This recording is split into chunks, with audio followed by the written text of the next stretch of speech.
나는 왜 이 집에 마음을 두게 되었을까요? 이 요양원이요, 참 이상한 집이에요. 밖에서 보면 꼭 오래된 벽돌집들이 나란히 모여 있는 것처럼 생겼거든요. 기와 지붕이 올라앉은 데다 마당이 넓고 창도 큼직하게 뚫려 있어서 처음엔 여기가 요양원인 줄 몰랐어요. 그냥 시골 어느 동네 마을회관 같은 느낌이랄까요? 나중에 알았죠. 이곳을 지은 건 정기용이라는 건축가 선생님이셨대요. 서울에서 멀리 떨어진 이 시골 마을에 굳이 시간을 들여가며 몇 년을 드나드셨답니다. 이유요? 노인들도 집 같은 데서 살아야지 병원 같은 데서 살 수는 없잖아. 그 말이 이 건물의 시작이었대요. 처음에 설계를 할 때부터 어르신들이 이 집을 병원이 아니라 내 집처럼 느끼게 하려 애썼다고 해요. 벽은 벽돌로, 지붕은 기와로, 창은 햇살이 잘 들어오게. 방바닥은 온돌로 따뜻하게 깔고 공용 공간은 마당처럼 널찍하게. 휠체어나 보행기 끌고 다니기 쉽도록 복도도 널찍하게 만들었대요. 심지어 버스 정류장도 벽과 지붕이 있는 작은 집처럼 설계했대요. 어르신들이 거기 앉아서 쉬다가 바람도 맞고 햇살도 받고 그렇게 살아있는 기분을 느낄 수 있도록 말이에요. 내가 그 얘기를 듣고 괜히 울컥했던 건요. 어르신도 사람답게 살아야 한다는 그 생각 하나로. 이렇게까지 애써준 사람이 있었다는 사실이 살면서 처음 느껴보는 어떤 존중 같았거든요. 사실 우리는 오래 살아왔지만 점점 투명해지는 것 같았어요. 자식들 눈치 보이고 동네에서는 안 보이면 어디 가셨대? 하고 끝이고. 근데 이 집은 나를 투명인간이 아니라 한 사람으로 받아주는 느낌이 들었어요. 처음엔 나도 요양원이 싫었습니다. 안녕하세요. 올해로 88이 된 김분남이라고 합니다. 지금은 이 요양원에서 참 편하게 지내고 있어요. 마치 오래된 친구들하고 시골집에서 사는 것처럼요. 근데 처음엔 절대 오고 싶지 않았어요. 그땐 요양원이라고 하면 죽기 전에 억지로 끌려가는 곳이라고만 생각했거든요. 그때가 작년 가을이었나 봐요. 허리가 한번 꺾이고 나서 몸을 제대로 못 쓰게 됐어요. 혼자선 밥도 못 해먹고 화장실도 어렵고. 딸애가 며칠 보살피다가 조심스레 말하더군요. 엄마, 요양원 한번 가보는 건 어때? 좋은 데 있어. 병원도 옆에 있고 엄마 혼자 계시는 것보다 낫잖아.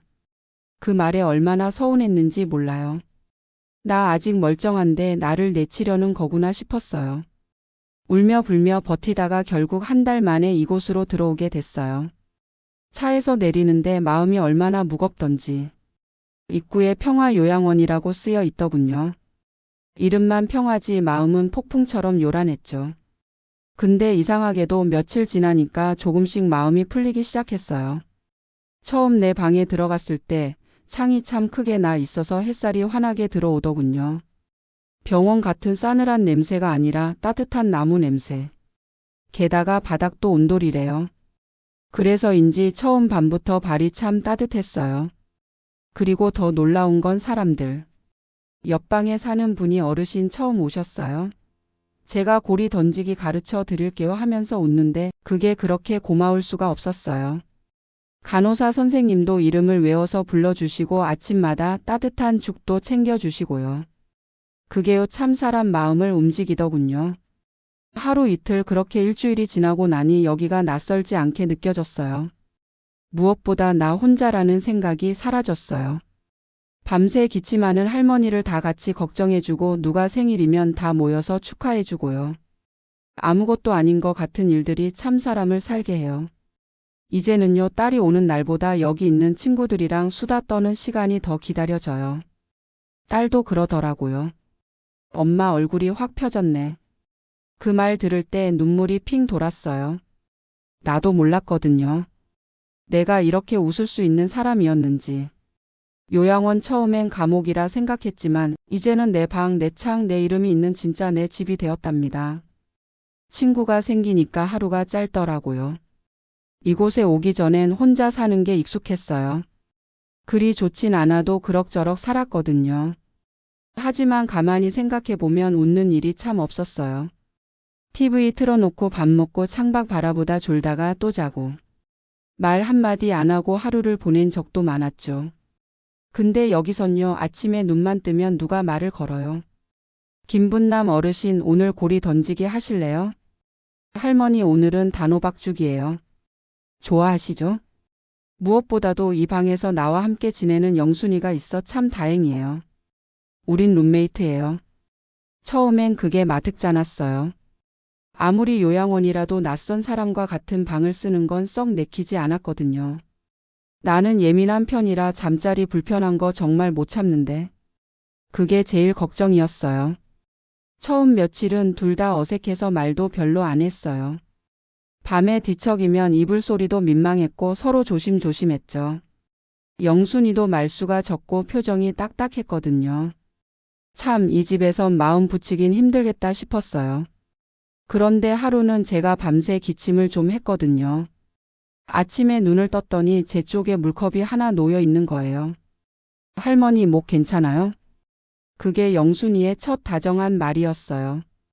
그날 이후로 우리는 조금씩 가까워졌어요.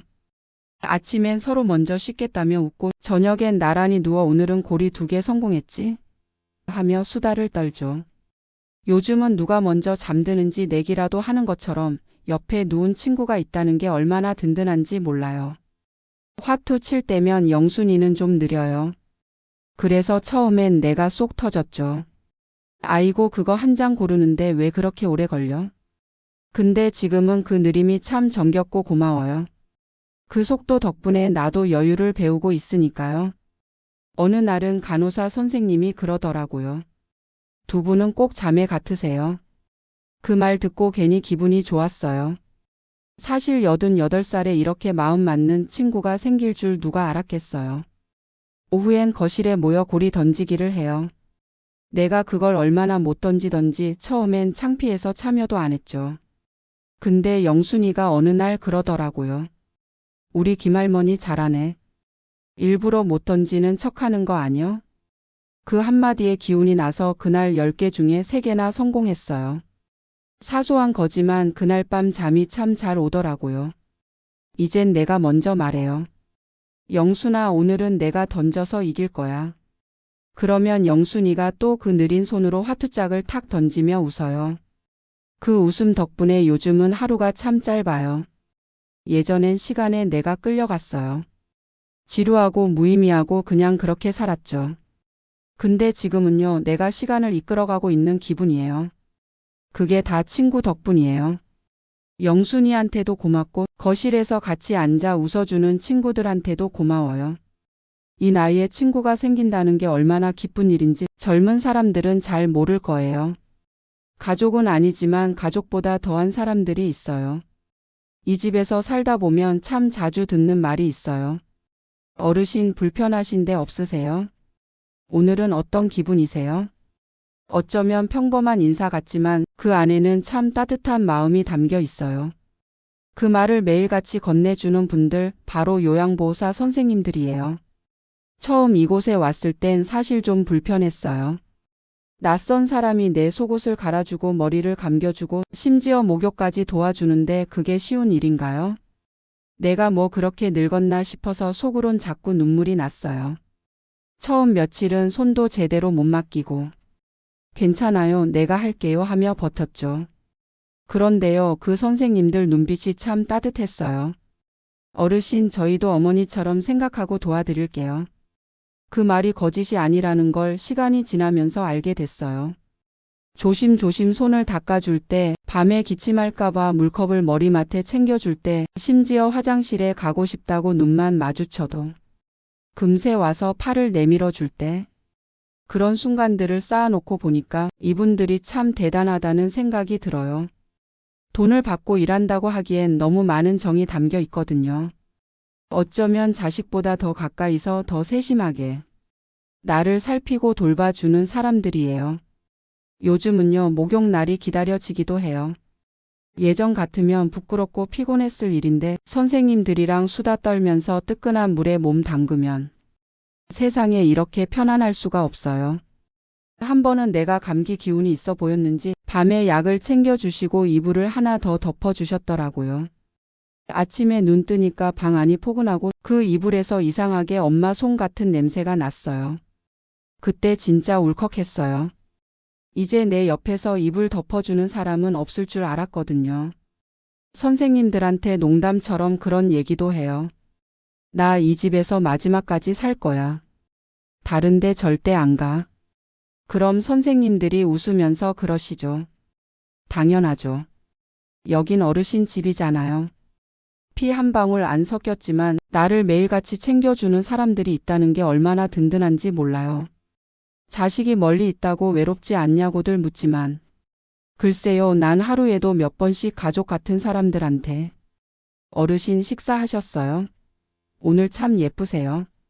그런 말을 듣거든요. 이제는 스스로 생각해요.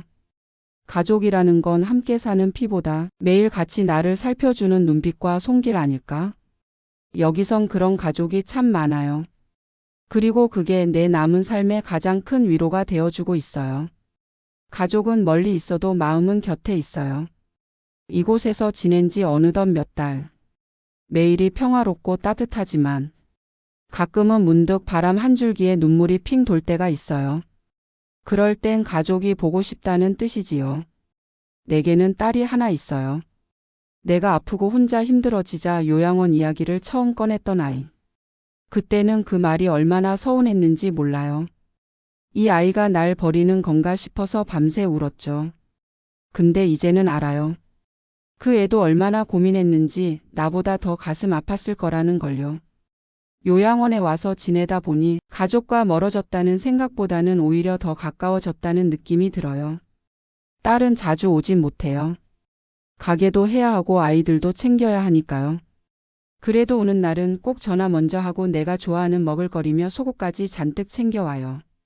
얼마 전에는 아주 특별한 선물을 들고 왔어요. 엄마 장구 기억나? 엄마 이거 보면 너무 좋아할 것 같아서 가져왔어. 딸이 장구를 내미는 순간 그만 눈물이 핑 돌았어요. 젊은 시절 내가 마을 잔치에서 장구 치며 흥을 돋우던 기억이 떠올랐거든요. 딸이 그 시절을 기억해줬다는 게 너무 고맙고 대견했어요. 마비된 손으로 장구채를 들 때는 솔직히 겁도 났죠. 이걸 칠 수 있을까? 그런데 몸보다 마음이 먼저 반응하더군요. 손이 기억하고 있었어요. 똑딱똑딱. 장단을 맞추는 내 모습에 주변 분들이 박수를 치며 웃었어요. 그 소리에 딸이 눈시울을 훔치고 있더라고요. 그날 우리는 함께 울고 웃었어요. 잠깐이었지만 세상이 다시 환하게 피어난 것 같았어요. 딸은 그날 이렇게 말했죠. 엄마 여기 와 계셔서 다행이에요. 이렇게 웃는 모습 오랜만에 봐요. 요양원에 있다고 해서 가족이 끊어지는 게 아니에요. 오히려 여기선 가족과의 시간이 더 소중하게 느껴져요. 자주 보지 않아도 괜찮아요. 마음이 연결되어 있다는 걸 우리는 이제 눈빛만 봐도 알 수 있으니까요. 그리고 또 하나. 여기 계신 다른 분들 중엔 자식이 없는 분도 있어요. 그럴 땐 우리끼리 가족이 되죠. 누가 생일이면 함께 노래 불러주고 편지 한 장 받아오면 다 같이 읽고 울고 웃고. 가족은 피만으로 만들어지는 게 아니더라고요. 함께 웃고 함께 추억하고 함께 울어줄 수 있는 사람이 있다면 그게 곧 진짜 가족이죠. 장구는 지금도 내 침대 옆에 놓여 있어요.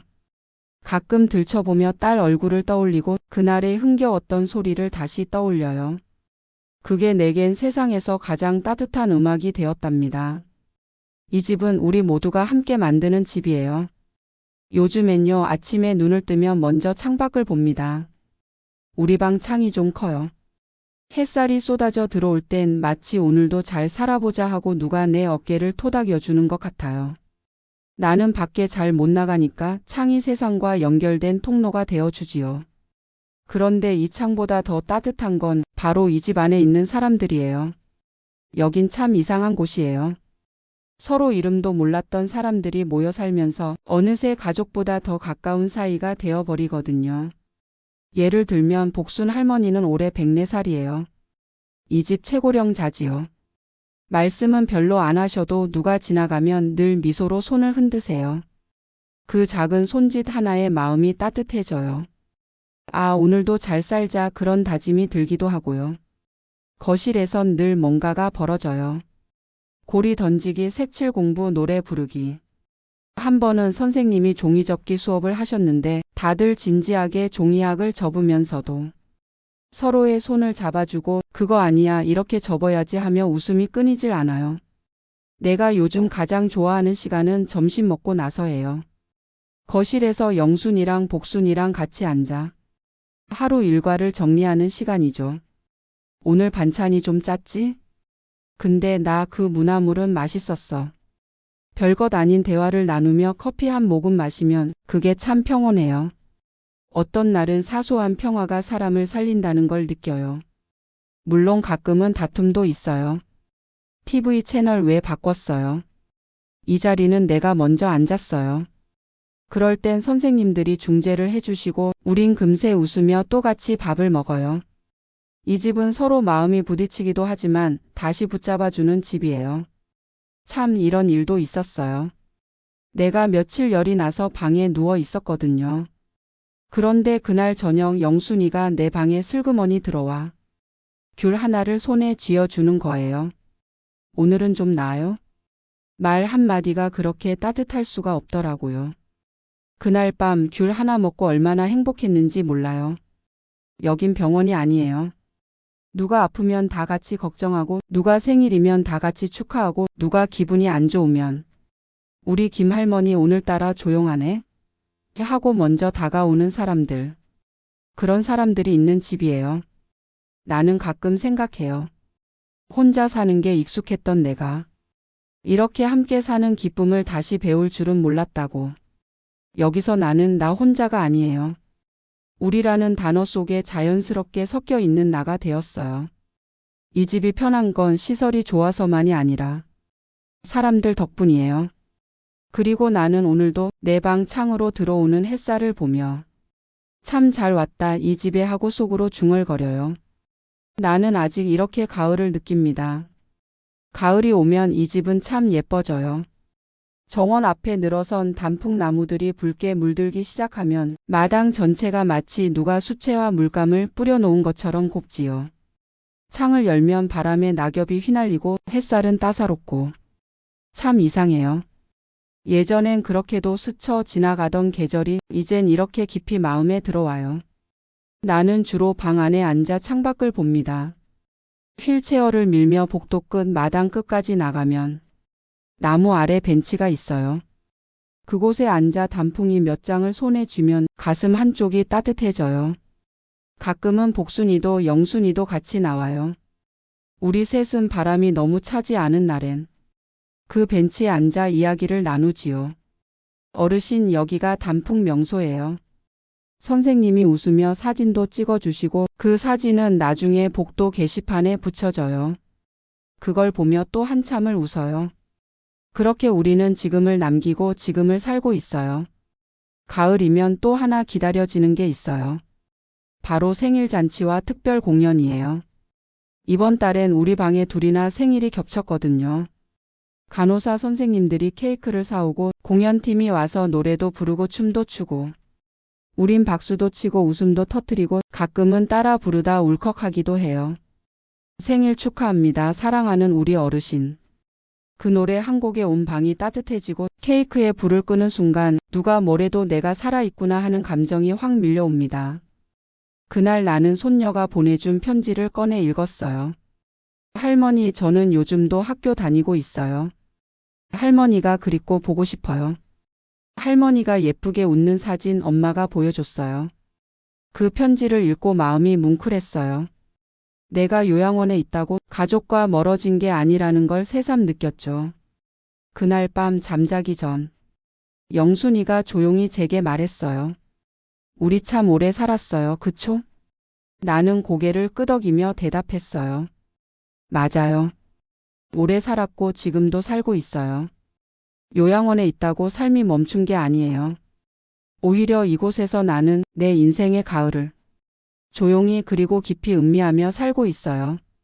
사람들은 나이 들면 세상이 좁아진다고 말하지만 나는 이 집의 마당에서 이 작은 벤치 위에서 내 안에 얼마나 넓은 우주가 있는지 매일 느껴요. 창을 통해 들어온 바람 한 줄기, 손바닥 위 단풍잎 하나, 생일날 받은 초 한 자루. 그 모든 게 내 삶이 아직도 따뜻하고 살아있다는 증거예요. 몸은 아파도 나는 아직 웃을 수 있어요. 살다 보면 몸이 말을 안 들어요. 그건 이 나이에 새삼스러운 일도 아니지요. 허리는 늘 뻐근하고 다리는 하루 걸으면 이틀을 쉬어야 하고 왼손은 예전처럼 힘이 없어 물컵 하나도 두 손으로 들어야 해요. 요양원에 처음 들어올 땐 그런 몸이 너무 부끄러웠어요. 다들 건강하게 보였거든요. 나는 이대로 무너지는 건 아닐까. 이제 다 끝났구나 싶은 날도 있었죠.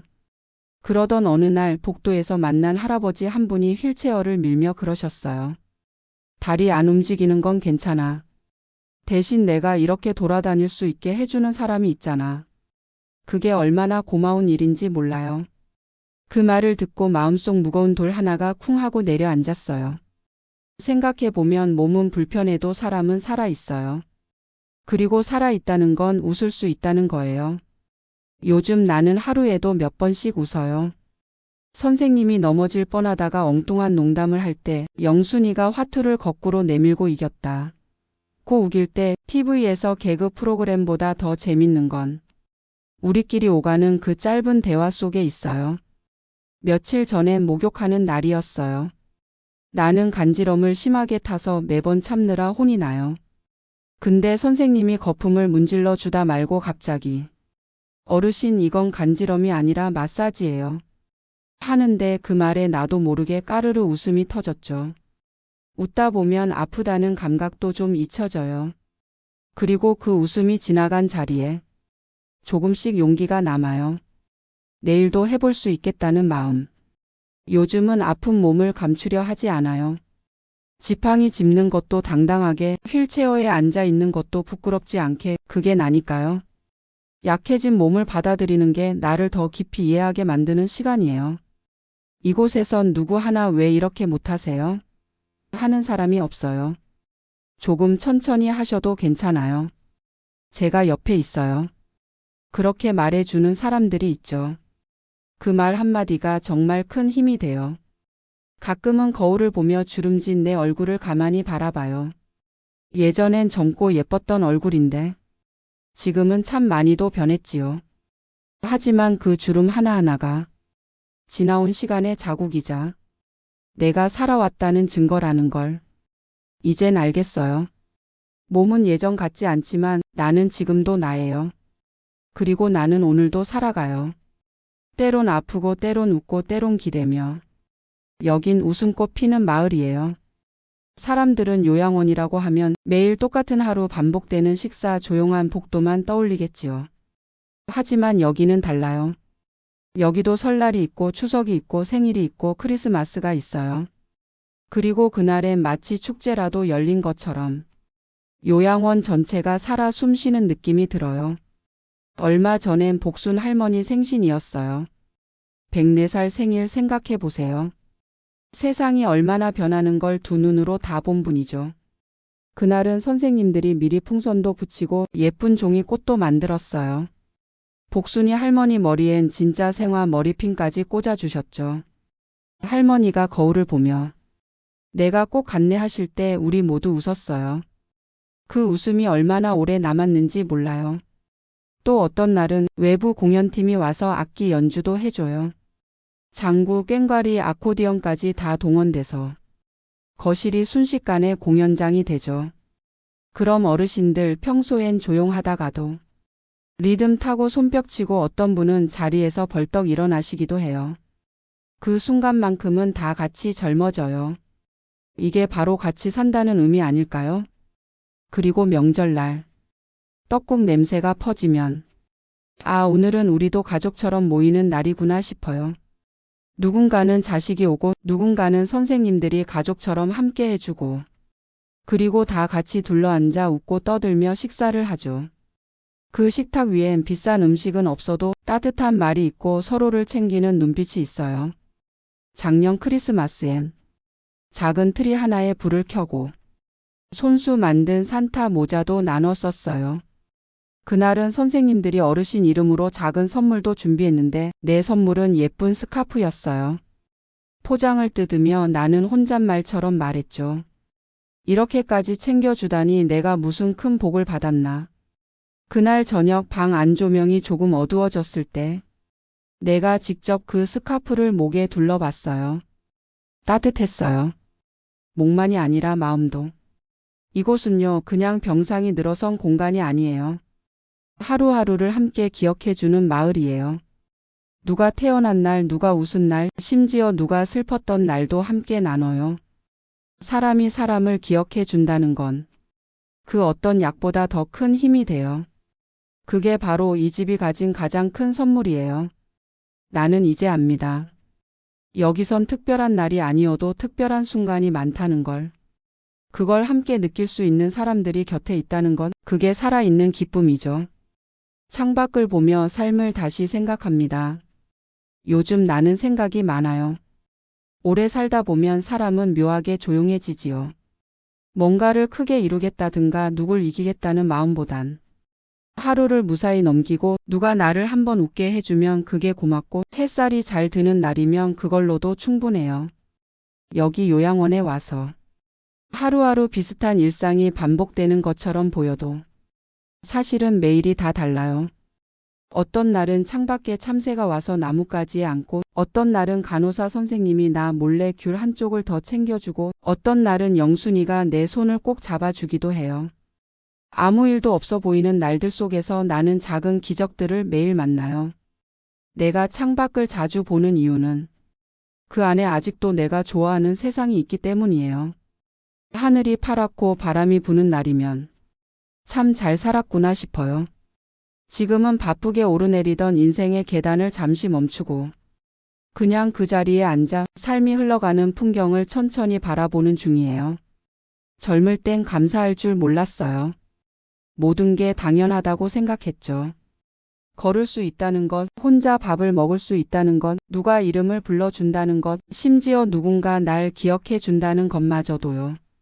근데 여기에 와서야 알았어요. 삶에서 가장 귀한 건 아주 작고 사소한 순간들이라는 걸요. 혼자 있는 시간이 많다 보니 예실도 자주 떠올라요. 젊을 땐 그렇게 바쁘게만 살았고 아이들 키우고 살림하느라 나 자신은 잘 돌보지 못했어요. 그때는 몰랐는데 지금 생각해보면 그 모든 날들이 참 고마운 시간이었어요. 내가 나를 지켜낸 시간들이었으니까요. 이젠 욕심도 줄고 속도도 줄고 무엇보다 마음이 고요해졌어요. 고요하다는 건 비어 있다는 게 아니에요.